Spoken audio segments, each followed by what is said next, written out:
So, I don't know about you, but I think everyone has a cousin Eddie. Now, if you're not familiar with National Lampoon's Christmas Vacation, Eddie is this very,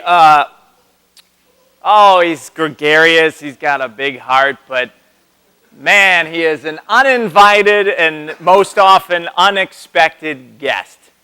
And so, I'm guessing maybe in your lives you could draw a line to someone who is your cousin Eddie. And the reason why I lay out this kind of unexpected guest is that's kind of what we encounter in this story this morning, the story from Genesis. God and two angels arrive unexpectedly at the tent or land of Abraham. And it's not their first interaction with Yahweh. It's not their first interaction with God. God has interacted with Abraham before and had promised that there would be this legacy, that they would indeed have children. They would not be barren no longer. But that was a promise that was unfulfilled at this point. And so God arrives uninvited and unexpected, and I can't tell if God was unwanted in that place or not. But Abraham, regardless, responds with what? With hospitality. It's not just a little bit of hospitality. It's like Italian hospitality, where part of my family is Italian, and Grandma would be like, "Oh, no, sit down for just a little bite. Let me make you a little bite to eat." 3 hours later, you were full, and very full. It was never just a few cookies or a few, maybe a plate of pasta or spadinis. No, it was plates and plates and plates, and then 15, 30, 40 people showed up out of nowhere. There was an abundance. And we could easily miss this piece of this text because in our translation that we heard today, we just hear about how when God shows up, Abraham tells Sarah to prepare 3 measures of flour. 3 measures. I don't know if you're a baker or a cook or whatever, but 3 measures. 3 measures of what? Well, in Hebrew, it's the seah. 3 seahs of flour. That is enough flour to make 100 loaves of bread. How many people are standing at the gate? 3.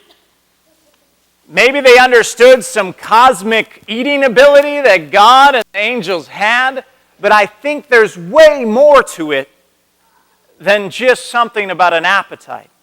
I think there's something in that number specifically. 3 seahs.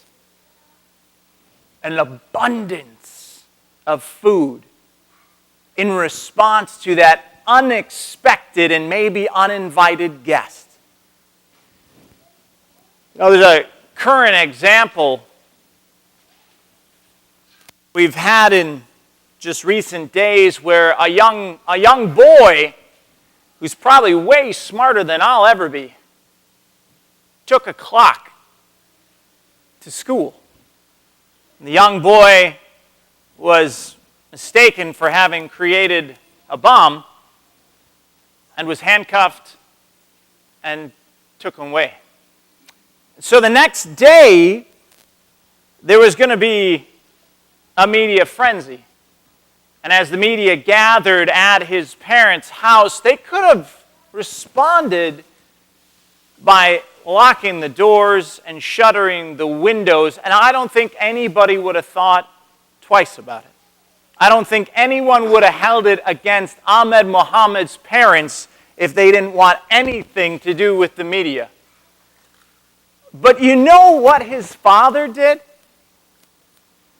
He called out for pizza and beverages and went out to those unexpected, or maybe expected, but definitely uninvited guests on his lawn and shared a meal. I think there's something quite powerful in that. Where in this instance of Abraham and Sarah, there's an unfulfilled promise.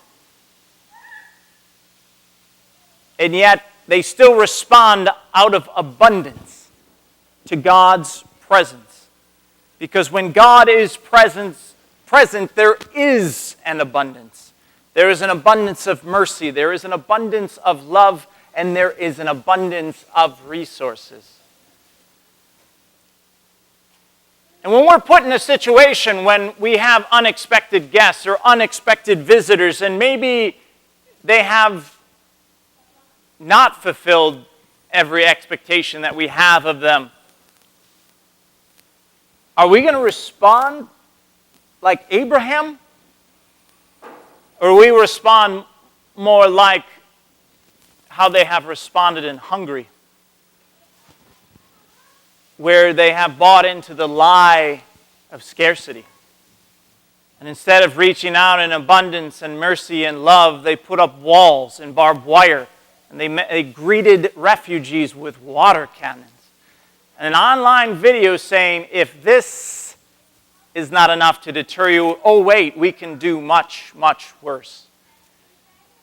Is that how God calls us to welcome the widow, the orphan, and the refugee? Abraham and Sarah could have held a grudge against God, but how is God greeted? Not with shut gates, not with shuttered windows, but with open hearts and an open table. There is an abundance. There are unlimited sayas for us. Because when God is present, there is no limit to mercy or forgiveness or food. How do we welcome the stranger? How do we welcome the unexpected or the uninvited?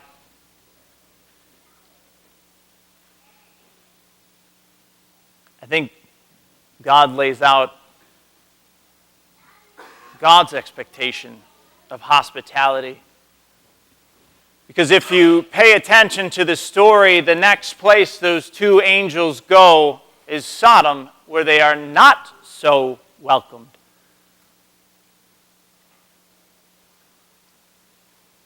When we respond to our guests, whether they are invited or not, we must remember that there is an abundance in God, and that God has greatly blessed us, whether we see it or not. We may struggle financially, we may struggle in our day-to-day, but where there is the presence of God, when God dwells among God's people, there is enough. Or in this example, there is more than enough. And it is to be shared. Life is to be celebrated.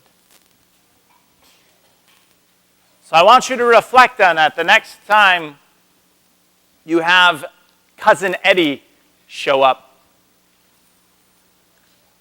I want you to think about how Abraham responded. I want you to think about how Ahmed's father responded. And I pray that you don't shutter your hearts. I pray that you are moved by radical hospitality, the hospitality of God. Amen.